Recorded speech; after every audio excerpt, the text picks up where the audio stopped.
It was India versus south Africa. South Africa जो कि team भाई 400 बना रही है, हाईएस्ट टोटल बना रही है। What went wrong Lala? 83 runs पे साउथ अफ्रीका की टीम ढेर हो गई, 100 रन्स भी पूरी टीम नहीं बना सकी। व्हाट वेंट रॉन्ग मुशी भाई? अब आई नो कि देखें मुश्किल पिच था, जिस तरह हमने बात की उन्होंने बहुत ज़बरदस्त तरीके से खेला। कुछ पिचेस ऐसी होती हैं कि जिन पे टाइम लिया जाता है, वहां पार्टनरशिप्स बिल्ड की जाती हैं, ठीक है। वही उनके सीनियर प्लेयर्स ने किया। एक शख्स ने कल पेशन गोई कर दी थी कि जडेजा की बॉलिंग देखिएगा यहाँ, और जडेजा ने सवेरे जिस तरीके से कल वो क्या नाम है, शम्सी ने एंड देन वो स्पिनर महाराज, वो जिस तरह स्पिन कर रहे थे, लेकिन इंडियन बैट्समैनों का प्रेशर इतना ज्यादा था या वो स्पिनर्स को इतना अच्छा खेलते थे, जिनकी वजह से ऑनेस्टली स्पीकिंग शम्सी की तो मुझे लाइन ही समझ नहीं आ रही थी कि वो क्यों डर के वो बॉल कर रहा है, जबकि बॉल इतना ज्यादा ग्रिप हो रहा था। तो वहां मैंने सोचा क्योंकि जडेजा जो है ना, अगर उसको इस तरह की पिच मिलती है ना, वो बॉल को एयर के अंदर थोड़ा तेज भी करता है और मार के करता है वो लड़का। तो उसका ग्रिप भी ले होता है, इवन की ड्रिफ्ट भी होता है, और अच्छा ग्रिप लेके टर्न बड़ा जबरदस्त होता है। तो मुझे उसके ऊपर बहुत कॉन्फिडेंट था मैं कि ये लड़का जो है ना, ये अच्छी बॉलिंग करेगा। ये नहीं कहा था कि 5 आउट करेगा, लेकिन ये कहा था कि अच्छी बॉलिंग करेगा, और उसने अच्छी बॉलिंग की। आउटस्टैंडिंग स्पेल रहा है उसका। मुशी भाई, the batters of India were smart, क्योंकि महाराज को सिर्फ 30 रन दिए। महाराज पे संभल के खेले, बच के खेले। शम्सी तो खुद अंडर प्रेशर लग रहे थे, शम्सी खुद डर के बॉलिंग कर रहे थे, मगर जिस तरह केशव महाराज ने बॉलिंग की, वाकई इन कॉन्ट्ररी आप देखें तो जिस तरह फिर जडेजा ने खुद को अप्लाई किया, वो तो परचेज अगर आपको मिल रही है स्पिन पे विकेट की, तो फिर तो एडवांटेज बड़ी कॉमन सेंस की बात है। विकेट टू विकेट खिंची वेरिएशन के साथ, जिस तरह शायद ने डिस्क्राइब तो कर ही दिया है सब कुछ कि जडेजा और महाराजा ने क्या किया है, महाराजा ने क्या किया है कि विकेट टू विकेट बॉल किया है। हम लोग हंसते क्यों? महाराज तो नहीं, अगर वो 30 रन दिए हैं, हाँ। तो वो महाराज से महाराजा नहीं बनता। अच्छा बना ले आप लोग आप बना ले, हमारा क्या। अच्छा वो उसने विकेट टू विकेट आप देखें बॉलिंग की है, और ये बहुत खतरनाक बॉलर है जडेजा। ये इतना, इसका एंगल पता है क्या? ये एंगल की, cricket is all about angles game. ये क्या करता है कि अपने आर्म को ना नीचे भी मिला के ना तेज मारता है। ये देखें, अब वो अंदर के लिए खेला क्योंकि एंगल वो ऐसा था कि उसने ऐसे मारा। हाँ, तो एक बैट्समैन अंदर के लिए खेलेगा ना, तो वहां से इसको इतना स्पिन मिलता है, इतने ग्रिप की वजह से ना वो डंडा उड़ा देता है। 2 डंडे उड़ाए हैं इसने, एक ये उड़ाया है और एक उसने, ये देखें कितना खूबसूरत अंदर आता है वो बॉल। यहाँ से 2 चीजें पता चली हैं कि South Africa they are not good against spinners, and secondly proven again the point, second time इनको नहीं समझ आती। They're not good chasers. They're not good chasers. Chase में अगर समय नहीं आती, लेकिन फिर भी 83 रन पर आउट हो जाना, एक ऐसी टीम जिसने 350 से ज्यादा रन एक मरतबा नहीं 4 दफ़ा तकरीबन बना दी। बिस्मिल्लाहिर्रहमानिर्रहीम। बॉलिंग नो डाउट अच्छी करते हैं इंडियन, बहुत अच्छी बॉलिंग है, लेकिन इनके दिमाग में फेलियर था, हम आउट ना हो जाए।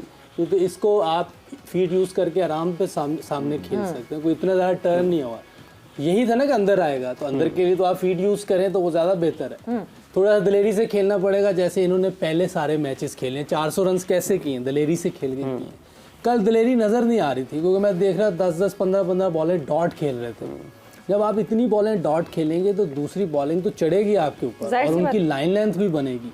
तो इन्होंने खुद ब खुद अपने ऊपर एक प्रेशर लिया हुआ था। हालांकि मेरा नहीं ख्याल कि कल विकेट ने कुछ ज़्यादा तंग किया हो या बॉल लंबा ब्रेक हुआ हो, ऐसा नहीं। अगर ये आउट जो दिखा रहे हैं, अब ये देखें, अब ये इसकी गेम ही नहीं है ये। अच्छा, इससे बिल्कुल पहले इसी बॉल पे जो उसने छक्का मारा है, इसी बॉल पे, तो और अगले पे वो इसी बॉल पे फिर से आउट। यही गलती कर रहे हैं ना, जो आप खेल रहे हो, आप 326 चेस करना है, तो जो आपकी नेचुरल गेम है आप उससे हट रहे हैं। आप उससे हट के खेल रहे हैं आप, और नेचुरल गेम चाहिए थी इधर, क्योंकि आप आगे लगे हुए थे। 1-2 छक्के लगते, जैसे उस दिन फखर जमान खेला है, एक छक्का मारा है, फिर मारा है, फिर एक ओवर में 1 छक्का 2 चौके लगाए, अपनी टीम बैकफुट पे चली गई। यहाँ किसी ने चांस ही नहीं लिया, सारे तेज खेलने लगे। ये सामने खेलने वाली शॉट है वो स्वीपे मारने लगे। तो गलती इनकी भी है, नो डाउट कि इंडियन टीम बहुत अच्छा कर रही, बॉलिंग में भी ओवरऑल देखा जाए तो एक बेस्ट टीम नजर आ रही है, इसमें तो कोई शक ही नहीं। और वो ऐसी परफॉर्मेंस भी दे रही, लेकिन 83 वाली टीम नहीं है ये बहुत पुअर परफॉर्मेंस। आपने यूसुफ एक बात कही अभी कि वो डरे हुए थे, उनको अंदर था कि हम आउट हो जाएंगे। आपकी टीम सेमीफाइनल के लिए क्वालिफाई कर चुकी है, आपको आपको हारने का खौफ तो होना नहीं चाहिए था। इनको तो पटाखे देने चाहिए थे मेरे हिसाब से। नहीं, मेरा ख्याल से वो, लाला मैं आपकी तरफ वापस आऊंगी। देखिए वो साइकोलॉजिकल, जैसे हम सब बात कर रहे हैं, वैसे साउथ अफ्रीका को भी ये बात पता होगी कि हम चेज नहीं कर सकते। हमें नीदरलैंड ने फंसा लिया था चेज करते हुए, हमें बिल्कुल पाकिस्तान ने एज पे रोक दिया था चेज करते करते। सो वो भी एक जहन में बात होती है कि नहीं जी चेज नहीं कर सकते, chase may be that was the fair, जो फेयर हमें बैटिंग में। मेरा मतलब है टॉस करके अगर आप हार के दूसरी टीम बैटिंग कर रही है, आप ड्रेसिंग रूम में वापस चले जाओ, बोल दो कि आप जीत गए। ये तो कोई माइंडसेट नहीं है ना यार, ये तो आपने अपने अंदर डाल दी है, इस चीज को फीड कर दिया कि हम नहीं चेस कर सकते। नहीं कर सकते तो फिर सारी जिंदगी नहीं कर पाओगे। ये तो चेंज करना पड़ेगा। अपनी जो स्किल्स हैं उसके ऊपर इतना तो आप कॉन्फिडेंट फील करो कि यार आपने पास पहले इनिंग में भी तो खेलते हो ना आप लोग। बिल्कुल। पहले इनिंग में क्यों, क्या वजह है? उसी जब सेकंड इनिंग में जा रहे हो तो अपने आपको सेकंड इनिंग को पहले इनिंग कर दो उसको। तो ये तो माइंड सेट है। जो मैनेजमेंट बैठी है, जो कोचेस बैठे हुए इनके साथ इतने बड़े बड़े, तो उन प्लेयर से बात करें ना, उनको माइंड सेट चेंज करना पड़ेगा ना। वर्ल्ड कप के ऐसे स्टेज पे हैं, अगर आगे मैच में, बड़े मैच के अंदर अगर आपकी दूसरी बैटिंग आएगी फिर क्या करोगे? नॉकआउट में ये हो गया तो गलत कर रहे हैं ना। तो ये तो माइंड सेट इनको चेंज करना पड़ेगा। ये तो जो इनके ऊपर एक स्टैंप लगी हुई है, जो बहुत पुरानी स्टैंप लगी हुई है चोकर्स का, इनको हटाना पड़ेगा इन चीजों से। ये आगे अगर इन्होंने बड़ी टीमों को हराना है या आगे बड़े कॉम्पिटिशन जीतने हैं, तो आई मीन कि इस माइंडसेट के साथ तो सवाल वही है कि ये अगर इनका फेयर है, एक सवेरा अगर इनका फेयर है, उनके अंदर हार का, चेस का खौफ है, तो इससे अच्छा प्लेटफॉर्म और क्या हो सकता है? आपकी टीम क्वालिफाई कर चुकी है, अब आप खुलकर जा सकते हैं, अटैक कर सकते हैं। ये फेयर निकालने के इससे बेहतरीन मौका तो नहीं हो सकता? बहुत जबरदस्त। जिस तरह यूसुफ कह रहा था कि पॉजिटिव खेलना चाहिए था इनको, जिस तरह कह रहे डॉट बॉल्स वगैरह, ठीक है उन्होंने बॉलिंग अच्छी की है, लेकिन एक बंदे के बैटिंग करने के तरीके से भी पता चल जाता है कि उसके इंटेंट से पता चलता है कि कितना पॉजिटिव है। अच्छे लड़के हैं, फॉर्म में लगे हुए हैं। मेरे ख्याल में पूरी टीमों में मुझे इनके प्लेयरों की जो पावर हिटिंग है मुझे इतनी पसंद है। इनके बैलेंस, क्या जबरदस्त बैलेंसेस है। फिर किस चीज की फिक्र है जी? ये तो वही लग रहा है जो एक दौर होता था वेस्ट इंडीज का या ऑस्ट्रेलिया का, मेरे ख्याल में वो दौर इंडिया गुजार रहा है, अपनी होम कंडीशन का जबरदस्त फायदा उठा रहा है। एग्जैक्टली मुशी भाई, यही इसी तरफ मैं आना चाह रही थी।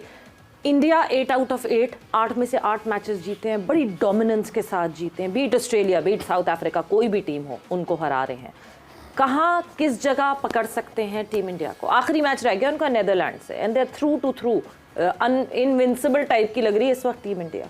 कहाँ पकड़ सकते हैं? वीकनेस अगर आपको कहीं ढूंढने को कही जाए, what is the weakness of team India? You don't play India. You don't play the ball. You play yourself. You play your strength.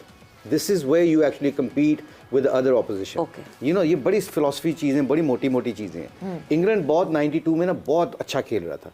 जब फाइनल में न्यूजीलैंड के साथ सेमीफाइनल में और फाइनल उससे पहले है ना, तो हम अपनी स्ट्रेंथ पे खेले थे। हम उनको नहीं देख रहे थे कि मार्टिन क्रो ये कर रहा है और दीपक पटेल ने नया बॉल शुरू किया, तो किसी को मैनेज ही नहीं हो रहा था वो, क्योंकि पिच पे ग्रिप हो रहा था। सो आई थिंक ये सबसे इंडिया के ऊपर सबसे बड़ा है, आपने रोहित शर्मा को बॉल नहीं करना, आपने बुमराह का बॉल नहीं खेलना, आपने बॉल को खेलना। आप जब ये चीज़ें निकाल लेंगे, और इसमें जो अभी साउथ अफ्रीका की बात कर रहे हैं ना हमारे सारे लड़के, अपना शाहिद भी और यूसुफ भी, देखिए यहाँ पे मैनेजमेंट का रोल आता है। बिल्कुल, मैनेजमेंट का रोल ये नहीं आता कि जी आप टीम अच्छी कर रही है, टीम जब मुश्किल में हो उनको तरीका बताना है कि आपने इनके खिलाफ कैसे खेलना है। Exactly. आप लोग सब ने, हम यहाँ पे बैठ के क्या कह रहे हैं, सेमीफाइनल क्वालीफाई कर लिया, उमर ने कहा जी उसको नथिंग टू लूज ना। यहाँ पे कोच का काम बनता है उनको कहना है कि जी फिलॉसफी ये बनती है, go and play the way of you play. Management के रोल पे हम बिल्कुल बात करेंगे, बिकॉज मैनेजमेंट के बहुत सारे रोल्स हमें जीत में भी दिखते हैं और किस तरह दिखते हैं, टीम इंडिया के बैकग्राउंड में क्या हो रहा है, ड्रेसिंग रूम में क्या हो रहा है, वो सब आपसे बात करेंगे।